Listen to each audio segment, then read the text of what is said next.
I think it's a bad thing when death has no consequence. Death as a career move in comics is a very good one. I think we have cheapened death in comics down to the point of uselessness. It has no impact anymore.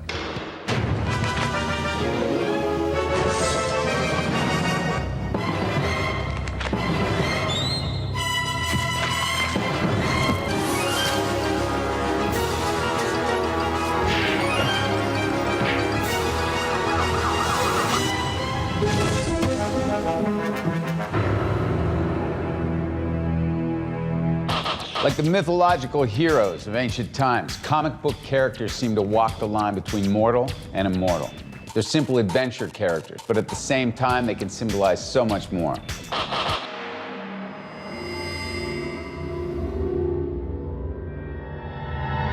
Well, in a way, superheroes are demigods. They're Christ-like in the sense that they do live in this zone between humanity and God. They're sort of intermediaries between this divine, unknowable presence that some people imagine exists and the human world. And so, like Christ, when they die, they are very human in their death, but they also hold out the potential, because they're connected to the divine, of an afterlife. Death is a part of life, and you're dying to analyze it as much as possible. In my own book, I think everybody in Hellboy and in the BPRD has been dead at least once. So what I always say about my own stuff is, when characters die, they just become more interesting. Comic book heroes lead some of the most dangerous lives ever seen in fiction. So it goes without saying there's always the threat of death. And not just for the heroes, but also for everyone around them. When we started the strip, I wanted Gwen Stacy to be the girl that Peter would end up marrying. We were told that they would like to shake up the readers. So I said, if you really want to shake them up, kill off a major character. When I read The Death of Gwen Stacy as a very young boy, I was like blown away, because I was like, no, that doesn't happen. What, Spider-Man's supposed to save her. You know, our decision's made purely on story. Now, what kind of stories can I tell afterwards? What kind of, you know, what will that death mean to the other characters? You know, Gwen Stacy was Peter's girlfriend, and Green Goblin killed her. It becomes apparent when there's a huge reaction to the death of a girl that this guy had to go, because the fans would not have accepted that he slips away and you don't see him again for 3 or 4 months. I still maintain that half the things we did were without our choice, because the characters almost wrote their own history. A character that's well-formed, put in a certain circumstance, is going to react a certain way. You have no choice. That character has to react right, otherwise you lose the validity. And that's what happened. We painted ourselves into a corner, and we had to kill the Goblin. One of the best examples of a hero sacrificing everything to protect the world around him is the meeting between Superman and Doomsday, a confrontation that led to the death of the most famous hero in comic books, a fictional death that shocked the real world. Traditionally, whenever we would get stuck at a meeting, somebody would holler out, "Let's just kill him." Superman was killed by Doomsday, who is this absolute force of nature, who has virtually no backstory when we first encounter him. He's just pure evil, absolute pure evil. Their battle existed on a very highly symbolic level. What happened next became one of the strongest sequences ever in the Superman stories. The death of Superman story itself, between him and Doomsday, isn't a story to me. It's a setup for the story. The story is, what would the world be like without Superman? And oddly, the real world reacted even crazier than the characters in the comic book world. I think it was something that society lamented. They weren't necessarily with Superman at that point when he died, but they sure missed him when he was gone. And it made the media, and it was such a big, big event. The day that that comic came out where Superman died, 1992, literally nothing else in the world was happening. Nothing. And so Superman's death suddenly became headline news around the world. We panicked when the world got so into it, and they took possession of Superman and were outraged. How dare we do this? We don't have the right to kill Superman and take him away. And the sad truth is, Warner Brothers and DC Comics do have the right, because it's their character. The problem there is that now you've played your ace. You know, that's your big play. And once we brought Superman back from the dead 6 months later, which we all knew as faithful comic readers we were going to do anyway, that's put a permanent wedge in the door between here and the afterlife. In a sense, it's like the people weren't behind the ideas that he symbolized, but when they were gone, it became absolutely profound, and they needed them back desperately. And that's what lent so much emotional weight to the return of Superman. Superman has died before, most famously in an imaginary story by Superman's creator, Jerry Siegel. In 1961, Superman number 149, Lex Luthor, murders the last son of Krypton with kryptonite, leaving Supergirl to carry on as the Man of Steel's replacement. Captain America has been seen as a symbol of the United States since his creation in the 1940s. He stands for truth and justice. And at a time when America needed heroes and symbols to look up to, Captain America was murdered. The way the Red Skull pulled it off is rather complicated. It's kind of a Manchurian Candidate kind of a take on it. But I always knew that the person behind it had to be the Red Skull. I remember when the death of Superman happened and I ripped one of the bags open and read the book and I was like, Lex Luthor doesn't kill him? It just didn't make any sense. Like, how can you have Superman die and Lex Luthor's not responsible? So I just knew it had to have, you know, Captain America-centric kind of interest in it. I think people had seen it at Marvel, a few people had seen it and thought, oh, this is really cool. And then at some point, Jeff Loeb saw it. I'm like, what? And they were like, yeah, I mean, that's what happens after the war. Everyone had been so focused on Civil War that they didn't really embrace this notion that we were going to be the biggest story since the death of Superman. That the death of Captain America during the Iraqi war was going to be news. It was a courageous thing to do, and it also gave the feeling that there's some reality to this, that this isn't just silly stuff. I mean, my gosh, one of the people could die. We did a panel in Seattle right after his death. A woman stood up and said, who are the soldiers in Iraq supposed to look up to now that you've killed Captain America? Totally serious. When I got like an email from vets, you know, or from soldiers in Iraq, it was kind of weird. It was like, wow, you know, I wrote it back and I said, well, just keep reading the book, guys. You know, it's still about Captain America. But it was just like, you know, Captain America is not a real person actually fighting anything, right? Like, it's a comic book. But to people who look at that as the symbol, to them, you just took something away from them. Death in superhero comics can range beyond the loss of a single life. There are events where hundreds of billions of people are simply wiped out. DC's universe had become too confusing and needed to be simplified. The best way to do this was to eliminate entire galaxies of people. Proof that there is something more powerful than any superhero. The editor. I hated Crisis when it came out, and it still makes my head hurt a little bit. I think that there was something very useful about killing off parts of the DC universe at that point. It had gotten very complicated. It was very inaccessible to new readers. Comics, in terms of serialization, are completely unparalleled. We don't have any stories that go on as long as they do. And I think the unique problems that come out of that continuity were addressed in this tremendous climactic moment with the Crisis on Infinite Earths.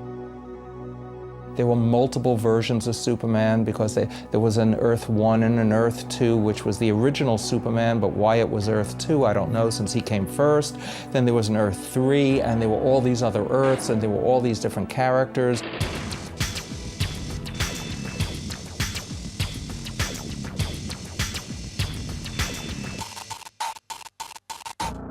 Crisis was a way of sort of sweeping everything away and resetting the stage, saying that we're starting the DC universe as a universe, fresh. We also wanted to get rid of a lot of double characters. In the case of Supergirl, we wanted Superman to be the sole survivor of Krypton. We also killed the Flash. The issue after we killed Supergirl, it was to simplify the DC universe, to rebuild the DC universe, and it's the reason I did it. It was something that we'd never seen in art before. And I think how they resolved it was incredibly unique and very creative. Not all comic books are about spandex-wearing superheroes. Sometimes there are characters and stories that feel almost too real.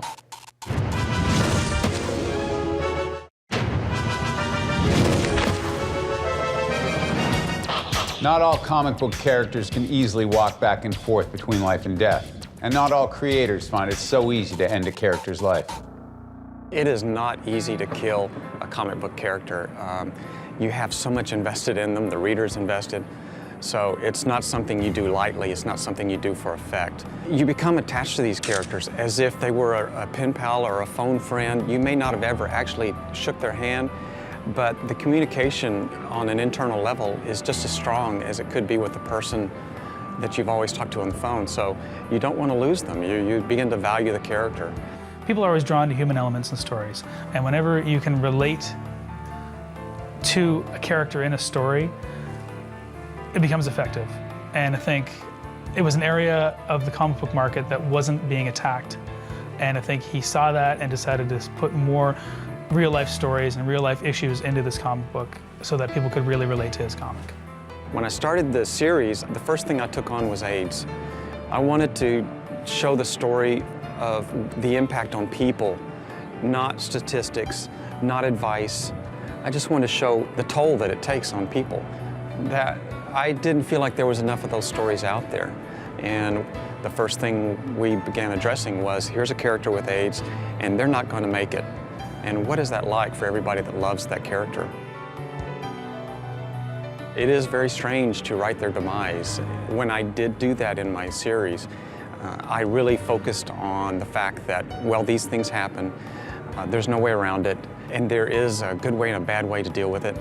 And it's not the end. Dying is not the worst thing that can happen to you. Jaime Hernandez is one half of the writing team that produces the comic book Love and Rockets, a very grounded book about love and relationships. His story, The Death of Speedy, illustrates a death in comics that is very real and very human. When I did The Death of Speedy, all I knew at first was I wanted to kill someone. I knew it wouldn't matter to anyone if it was somebody I made up fresh for that story, because you wouldn't care about him because you didn't know the person. It had to be someone that you knew. And sorry, Speedy was the victim. You know, I go, you're dying, guy. You know, what, why me? You know, I was like, sorry, man, you're elected. The characters participate in certain gang activities. And the greatest thing that I can liken this to is Romeo and Juliet, which is fundamentally, when it starts, it's a comedy. You have all these characters who are youthful. It's a story of hormones. It's a story of having fun. And the gangs are just sort of a way of life. And then Mercutio dies. And all of a sudden, Shakespeare's probably most famous play goes from becoming a comedy to becoming an absolute tragedy. This is exactly what happens with the death of Speedy. This is a key character that one feels strongly about. A lot of the feelings one has mostly come through the other characters in the story. And it's a death that happens completely off-panel. One doesn't see him die. It is not a dramatic death, but it is the effect of this death and the build-up to it with the story itself, titled The Death of Speedy Ortiz, something one knows is coming from the beginning and then does not end up seeing. Ends up being one of the most powerful stories of that generation of comics. I think the only thing I had in the Speedy, besides that I knew he was going to die, was that I wanted to do the very ending where he comes back as a ghost.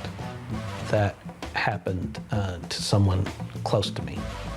One day they woke up and their boyfriend was telling them in the middle of the night, saying, "Don't worry, everything's gonna be okay." And the next day she heard he died in an auto accident.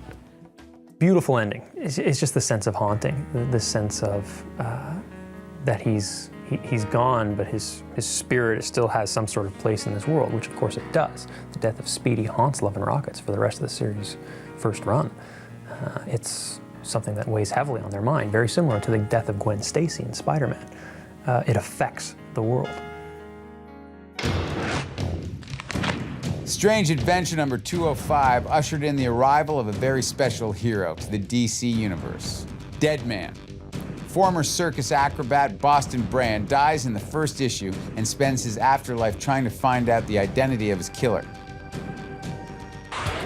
There is one man that comic book superheroes fear more than anyone else: Jim Starlin.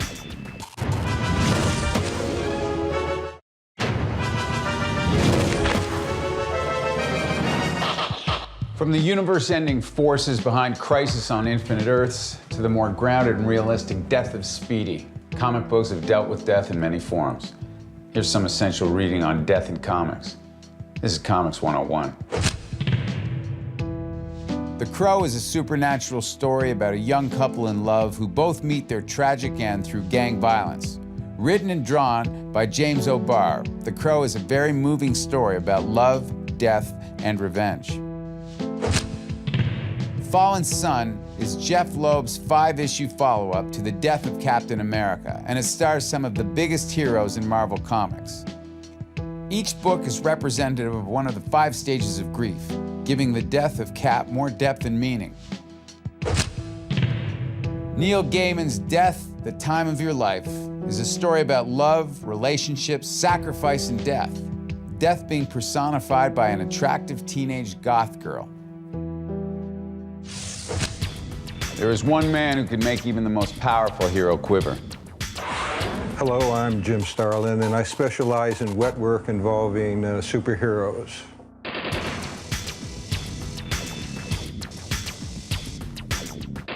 Jim Starlin is kind of your go-to guy if you want to kill a mainstream superhero comics character. He ended the Warlock serial that he did by killing off Warlock. A few years later, he did the first big Marvel graphic novel, which was The Death of Captain Marvel. Shortly thereafter, he was the writer who was involved in killing the second Robin. Well, when I took over writing Batman, the first thing that occurred to me that if you were going to go out and fight crime, it might be a good idea to bring along a small child that you can dress up in primary colors and have them shoot at him instead of you. So the whole idea of Robin never sat well with me. Then Denny O'Neil came up with this idea of the call-in on a voting thing. And the gimmick was this: the Joker gets hold of Robin to Jason Todd, and there's an explosion, and did Robin survive or did he not? If you dial one number, the kid survived. If you dial the other number, the kid didn't survive. My feeling was he was going to die right from the beginning, because I know what my fan base is like. They're a bunch of little ghouls. And it was almost a statistical tie. I think there was only about 70 votes separating him living and dying. We were accused of staging a Roman circus and killing a kid, and I kept wanting to say, you do realize this is paper and ink you're talking about, not a carbon-based life form. And suddenly the merchandising department realized that they had all these lunch boxes and pajamas and all these things with Robin on it.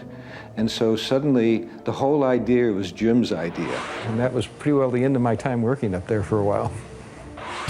Though Jim Starlin has had a long career in comics and has brought many a character to their end, there is one story he wrote that changed comic books and made people see these heroes in a different light. Captain Marvel died of cancer. The reason that happened, and I had been planning all these other endings for that particular story, such as the bombs and the bullets and that. But my own father passed away from cancer, and this was sort of my way of working through therapy on it. Instead of paying a shrink, I got paid by Marvel to write a story about it instead. The thing that was always sad to me in comics was when somebody killed a character well and then somebody else brought him back. If you kill him really well, I'd kind of like to see him stay gone, because nothing to me is better than a great ending. And you know, Jim Starlin killed Captain Marvel with cancer, and it was beautiful. And I said, man, keep him dead. It was such a beautiful wrap up to the character. He deserved to die fighting, and he didn't. He died from something that kills so many of us every single year, that it really brought a lot of humanity to comics. And it also, at the same time, spoke to people who were dealing with cancer, who wanted to go past it. But it's something that you can't fight. It's something that you can't defeat. And that even this tremendous superhero couldn't beat it. I mean, his strength was not sufficient enough. He didn't have the right tools. I think a lot of people really felt resonance with that. I could see that obviously Starlin had been through something with someone dying himself because it was too real. The idea of Captain Marvel going through a death by cancer was ridiculous. But at the same time, there was true emotion in it because I think Starlin was actually talking about something that had happened to him, you could tell. So yeah, I mean, I was in two minds of that. I thought it was a terrible superhero story, but a great story. She just had written about his dad or his granddad, whoever it was that had affected him in that way. It sold so well for Marvel that nobody could actually get down on us for what we were doing. Some of the other editors who were up there started finding out what we had done, and they were horrified by the cancer aspect of it. By then it was too late. We were at the printer, and there was nothing much they could do about it. Showing that a superhero could be felled by something that we deal with in ordinary life, it really, really created a connection between reader and artist. In a way that I think, particularly immediately after the death of Captain Marvel, haunted the comics. And all of a sudden, these people were far more human. These people in tights were far more human. Death is as much a story device as marketing tool. So, does death in comics have any meaning at all anymore? You have a book that sales have flattened on, kill the character. It creates interest, it generates, all kinds of ire, or people are happy, they're sad about it, and there's discussion, and the book gets attention. But nobody dies in comics. They all come back. Gosh, I remember when I was a kid, Marvel characters, when they died, they stayed dead. When I was a kid, Gwen Stacy, dead, stayed dead. Adam Warlock, dead, stayed dead. Captain Marvel, dead, stayed dead. And nowadays, the characters have been brought back so much that the impact of killing them. The afterlife in all comics has a giant revolving door on it, so nobody's dead forever. As a matter of fact, the turnaround time is getting faster and faster, it seems like, between killing guys off and resurrecting them. I think it's a bad thing when death has no consequence anymore. Death really should be the last card you play, and it should have a lot of weight. Superheroes die and come back all the time. But among those grave-hopping heroes, there are stories that stay with us for the rest of our lives. Sometimes in comics, death is a character you cheer for, even though you know you shouldn't. The only person who hasn't come back is Uncle Ben, Peter's Uncle Ben. He will come back as a flesh-eating zombie eventually, I'm sure, but that would be the end of comics. That would be nothing. There's no stories left to be told. We're done. They're closing up shop. Print media is over with. That's it.